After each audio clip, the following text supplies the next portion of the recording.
Now, before we turn to China, some of the things that when you will see him come out, and who knows if it's true or not yet, but the New York Times is reporting that China requested that Russia not invade till after the Olympics. So clearly there was some knowledge of what was happening. There's some pieces that show that they maybe didn't know and were surprised, or they had an inclination that it was going to happen and they had just made that request. They could have said that anyway. They essentially could have said, look, if you're going to invade, just wait. Instead of saying, we know you're going to invade because you told us or because we're allies in this. But again, there's going to be more to get fleshed out from those comments that are just headlines at the moment.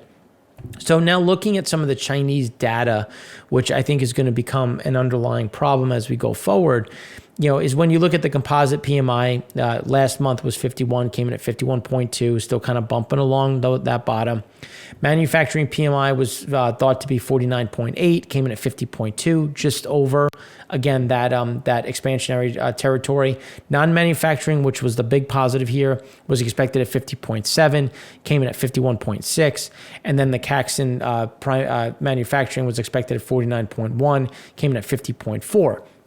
But these are small benefits. Like you had some nice pops, but you're still kind of within this very tight range of slight contraction, slight expansion, really nothing that is going to move in a big way as you have inflationary pressures increasing abroad, as you have a local consumer that is struggling, which we're going to talk about in a minute.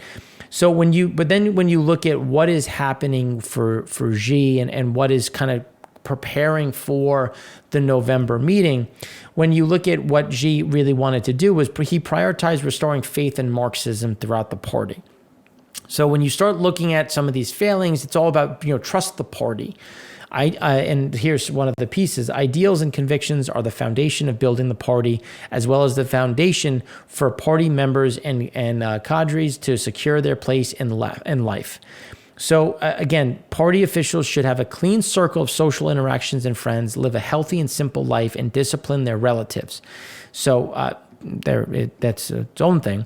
They should also make sure they actually do what they say they will do. So the whole component was Xi has improved party morale and morality, but there's still a lot of rot in the system, which is what he's been talking about and using to, again, get people out. And that's a big piece. So Central Commission for Comprehensively Deepening Reform, the CCCDR meeting of the year. On the agenda, it's how do you make SOEs creating original innovations. So not only is Xi trying to increase morale and increase the party, but you also want to drum up the SOEs. But what do we know about communism and Marxism and the capital markets? They don't really go together, and that's what we have in the SOEs. Because the SOEs are slow-moving dinosaurs that are bogged down by bureaucracy, politics, and legacy business practices. So they want them to turn a corner. They want them to do more, but they're also hindered by the same thing that's being promoted, which is why you have this weird kind of conundrum right now. Beijing has been trying to make SOEs more agile and vibrant basically forever, but decades of entrenched thinking is tough to adjust. And this goes beyond SOEs as Beijing is trapped in, I lost my quote, is tapping in every major player in the public and private sector to help break key strategic technology bottlenecks, which they're struggling to do. And given where the consumer is, where the small and medium businesses are, that's going to be difficult to continue to push through. Now, coming back to the stimulus cycle, because we're going to talk about some of the easing and some of the credit cycles. So this is the stimulus. The stimulus this time looks set to eclipse the cycle in 2020. But when you look at where things are, they've only been easing over this period. So when you look at the effectiveness of this stimulus, it's not going to go as far given the law of diminishing returns. So yes, they're going to do something. And we've said from the beginning they were, in the sense of stopping that credit impulses from going down, getting them kind of back to flat. And we've already seen that. But where is the growth? Where is the expansion as we kind of stare down the barrel of a very an aggressively slowing global economy? So then when you look at that and then you take into account the real estate investments and just where things sit. So as you go forward, current conditions share some features to 15-16, notably weak domestic demand and a property downturn. But they started to really push that next level of stimulus, but they never tightened. So now you have more stimulus on top of the stimulus, which becomes a bigger issue. Even so, the cycle will probably be less intensive and slower than 15-16. The PBOC has become far more cautious about economy-wide easing. It probably wants to conserve policy room and mitigate the risk of buildup in financial imbalances. 15-16 stimulus blitz, the PBOC cut rates by 165 basis points and the RRR by 300 basis points, peppering the reductions in much bigger steps in most months over the period. But they never raised them, as we showed in the chart before, making it difficult to have the same type of impacts. Then when you look at just where things sit, when you look at PMI, the PMI official, we're just kind of bouncing around, and this is what I think the PBOC is okay with. Not so much contraction, but just minor growth, just kind of keeping things stable. But new orders, which is a positive, is back in expansionary territory. So you're starting to get some uplift, but you're also coming out of Lunar New Year. You get a little bit of a pickup. We want to see the new orders remain strong this month, and then we can say, okay, there's some momentum that's getting behind some of these underlying leading indicators. And then when you look at China manufacturing from the Caxton, fairly flattish. Now on the sales manager side, you're seeing a little bit of an uplift, something that is a positive to see. But when you start looking at the different pieces, things are still fairly flat. Business conditions improving a bit, market growth rolling over a touch, sales growth increasing, prices charged flat, staffing levels slight bounce, and profit margins improving. So again, holistically speaking, that's pretty good, but what are we looking at this point? And what are some of the things coming out of the party? So 2022 is shaping up to be a tough year for both exports and domestic consumption. Exports being the key piece because that was what drove last year. And domestic consumption continues to be an underlying problem. So in a press conference on Tuesday, the Commerce Minister Wang Wentao said he is well aware of the problems. The downward pressure on consumption is still great, and pressure to stabilize consumption this year isn't small. This year, the pressure on foreign trade is going to be huge, and the situation is really complicated. So they're saying they're going to try to do everything possible to promote consumption. But what have they been doing since 2019, since 2020, when we had dual circulation strategy, when we had common prosperity? How much can really continue to be done? And then on the export side, one of the challenges facing China in 2021 was a banner year for exports. The high base will be difficult to match, let alone build on. The supply of raw materials and bulk commodities has not returned to normal. Labor and material shortages continue to plague traders. The cost of raw materials and freight remains high. And everything that is happening with Russia, Ukraine makes all of that exponentially worse. And it was already bad. It was already problematic. And now you have a new layer and wrinkle into that. And then Wang added that small firms' negative outlook has undermined their willingness to accept new orders because small businesses, which they need, continue to weaken. And then, China's export machine is set to take a hit this year, which again leads to how are they going to grow? How are they going to achieve a 5.5% growth if their biggest growth profile is really not going to be there, which was exports? So when you look at, although Wang and other officials realize they do need to do something, Beijing has yet to come up with a solution for sluggish domestic consumption, which will need to take up some of the slack of export decline. Common prosperity, or CoPro, as the cool kids are saying it, Xi's initiative to reduce inequality is designed to eventually boost consumption by giving households a greater share of the economic pie. But long-term, is still a problem. So have some consumption boosting measures up their sleeve. We should hear more. But again, even though some things are getting a bit better, the consumer, the biggest driver of where things are, as we see exports coming down, prices going up, some of these things are going to become overarching fears. And then when you look at China's domestic excavator sales slump and usage also falls. So we still see a sluggishness. This is showing just where the growth is, where those problems reside, and we're not seeing anything new on the domestic side and just the hourly usage, where when you look at construction equipment, This does not show strength on the investment side and other pieces of the GDP pie. So then when you look at developers halt ongoing construction during financial squeezes, so that's another piece where you have to right that ship. How are you going to get that back up? Given the fact that you're trying to make things more affordable, you have all of these potential defaults. And again, this is keeping these problems persistent. And then developer funding year over year, total self-raised domestic loans, pre-sale, all of it down and continuing to fall in January. So then when you start looking at some of the stronger groups, when you look at Shimoa Group, they were at par all the way through until the end of last year. And then what happened? Some 1.1 billion yuan or 174 million of asset-backed notes guaranteed by the Shimoa Group may not be redeemed on maturity next month. Their trustee of the notes said in a filing as the debt crisis for Chinese property developers rumbles on. Yunnan International Trust said in a filing dated Tuesday, the assets underpinning the notes had generated less income than expected. Shocker. The trust company said it would hold a meeting with investors on March 2nd to vote on an unspecified agenda for the notes due March 17th. Again, restructuring. As we were showing in the last few shows, March is a huge month for maturities, and we're going to start to see this pressure mount and build. All the while, the PBOC is trying to push more money into the system.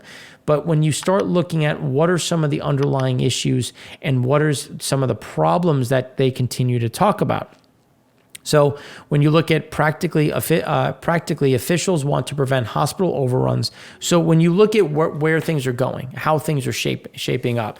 So because they're trying to promote the economy, because they're trying to have this liquidity move through the system, they're looking to get away from the zero tolerance in COVID. And here are four of the reasons that were talked about by Trivium. Officials want to prevent hospital overruns and a complete collapse of the healthcare infrastructure. So as long as that can be avoided, and with Omicron, we know that it doesn't have the same impacts, this makes it a bit easier. Economically, authorities see containing COVID as necessary to keeping the economy firing on all cylinders. So can you allow some expansion of COVID while keeping things moving? Politically, abandoning the zero COVID policy is risky because the party has used it to its success in containing COVID. So now do you want to go against it? And that becomes a problem. Internationally, early success in controlling the pandemic delivered a soft power win that authorities want to maintain. So again, these are the concerns they have in looking to go away from that. Authorities will be risk adverse in the run-up to the 20th Party Congress this fall. That means we are unlikely to see a relaxation of the dynamic. Now, that's starting to get called into question, so that's going to be something to watch in the near term. Now, when you start looking at those China credit impulses by component, you can see that they're slightly coming back to some of this increase. And what is the big reason for that? Now, not only do you want to increase liquidity, but you want to move it through the system. So when you look at what is also being done, the Minister of Finance, Lu Kun, has been on a tax and fee reduction roadshow. Last week, he wrote an op-ed highlighting a variety of fee cuts and subsidy proposals. He announced that large-scale tax reductions are coming this year. Now, remember, they've already been coming. There are now more of them. So it's just layering on things where they never increased them. They're just layering on more, which is going to put additional pressure on the government, which is going to reduce government spending or put at least pressure on where government spending can be and where that support is going to come from. Liu reprised his refrain in Wednesday's column, saying policymakers would look to reduce the tax burden for small and micro enterprises, again, focusing on the small, individual entrepreneurs wanting to get that R&D back up, and industries that have been particularly hard hit by the pandemic. Although tax and fee cuts reduce current fiscal revenue, they will increase investments, confidence, and motivation. Tax cuts will also support stable and expanded employment and ultimately help sustain economic growth while expanding the tax base. So another way they're trying to push that consumption side, but we have yet to see it actually play out effectively. Overall, momentum is edging back up towards the trend. You're starting to get some of that movement back. It's still negative, but you're starting to see some of those positive pieces coming through. But again, they're just back to slightly expansionary as we have more headwinds on the consumer and export side. Then decline in funding slows as policies ease modestly. That again, we've started to see that come back, and that's going to be something to watch to see how hot do they let that get, or do they try to keep it right around just expansionary or just around that zero front. Then China finished good, inventory growth soared, which is a problem when you look at what are consumers doing internally and what are exports doing, which is, again, some of that kind of backdrop of where is that growth level and what is inventory indicating in terms of retail and consumer growth. Now, when we shift a bit to Japan, you can see that the department store sales, they came in at 15.6. As we were saying in January, we expected them to be better. CPI year over year was expected at 0.7, came in at 1%. CPI core expected at 0.4, came in at 0.5. That's something that we actually think is going to go higher, and that's going to trend up, which is, I think, going to be a bit of a problem for where Japan is.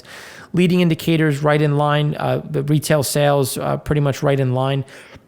With where things are. Then industrial production was expected at negative 0.7, came in at negative 1.3%. That's something that we think we get a little bit of a bounce in Feb, and then those pressures continue on the cost side, especially when we look at what is happening on the raw materials front. And then you look at PMI, it came in at 52.7, slight slowdown, but again, just kind of bumping along the bottom. And the monetary base remains fairly fixed. So you're seeing a lot of this kind of just holding pace with not too much growth on the Japanese front. Here's when you look at manufacturing PMI coming down a bit. The sector recorded a softer expansion in February with PMI at 52.7, January is 55.4. But the input prices rose at the sharpest rate since 2008. Again, input prices, the leading indicator, the tip of that inflationary spear. And we import a lot from Japan. Again, all of these things just leading to the problems that we're going to continue to see for the U.S. and obviously just the rest of the world, because Japan is a huge exporter. Flash manufacturing PMI, this is showing you the input prices, output prices. You're going to have to see more of that being passed on, which is why we see a bigger increase in inflation. Now, on the ASEAN side, as we were saying, we expected things to kind of be fairly flat. Manufacturing conditions improved strongly for ASEAN in February with the PMI at 52.5. The last month was 52.7. As we were saying, we're kind of right in line. Output expanded as demand conditions improved, while factory gate charges rose at a record rate. Factory gate charges rose. That, again, is going to become that bigger mantra as you look at, and this is, again, these factory gate prices rose before Russia-Ukraine. Now, what is it going to do after Russia-Ukraine, leading to more of these pressure points? Then when you look at what has happened in India, GDP was expected at 5.9, came in at 5.4. Then when you look at GVA, was expected at 5.7, came in at 4.7. Again, as we were saying, we expected some of these slowdowns. 8 infrastructure industries last month were 3.8, came in 3.7. GDP annual estimates were expected at 9.1, came in at 8.9. But market India manufacturing last month was 54, came in at 54.9. We expect that to stay strong. But again, getting hit by inflation is going to be a bigger issue, not only just for the manufacturing, but also for the services. Now, South Korea retail sales were strong, coming in at 13.9%, really driven by discount store sales, which had a big recovery. Exports were expected at 18.7%, came in at 20.6%. Imports were expected at 24.1%, came in at 25.1%. And for those that don't get tired of hearing me say it, imports were strong, exports were strong. They're going to stay that way. Imports are the leading indicator. We expect that to remain elevated. Industrial production came in at 0.2%. But when you look at the manufacturing PMI, came in at 53.8 versus last month at 52.8. Still a lot of strength. South Korea is going to continue to do so, but we have to watch for that inflation because, again, they're also the big exporters to the U.S. And we've seen Taiwan, Japan, and South Korea cut all chip and technology exports to Russia, which is only going to make things worse within the Russian economy. Now, just real quick, Vietnam CPI came in at 1.42%. Expectations were at 1.7. But one of the things that we were talking about with Vietnam and Thailand and Taiwan and Singapore was that exports were going to continue to go up. And so as China's exports come down, it's really being picked up by the other ASEAN nations, with exports expected at 6.7%, came in at 13.2, and imports were expected at 11.7, came in at 21.9. Again, leading indicators showing that a lot of strength is going to be there, with retail sales also picking up a bit. But we have to watch inflation, because inflation is going to bite really hard, especially in these nations, with manufacturing PMI coming in at 54.3. Taiwan, something very similar, a lot of growth. Manufacturing PMI last month was 55.1, came in at 54.3. Again, still seeing a lot of strength. So this is what we have right now. Some of this is coming down, moderating, but still staying strong. Inflation is the name of the game, especially now that you have Russia, Ukraine, and what these sanctions are going to do and continue to do to not only the region, but also the global economy. So if you have any questions, again, you can find us in the comment section, or find me on Twitter at MarkFNY. So thanks again for watching. I'm Mark Rossano, founder and CEO of C6 Capital Holdings, coming to you from Primary Vision Network.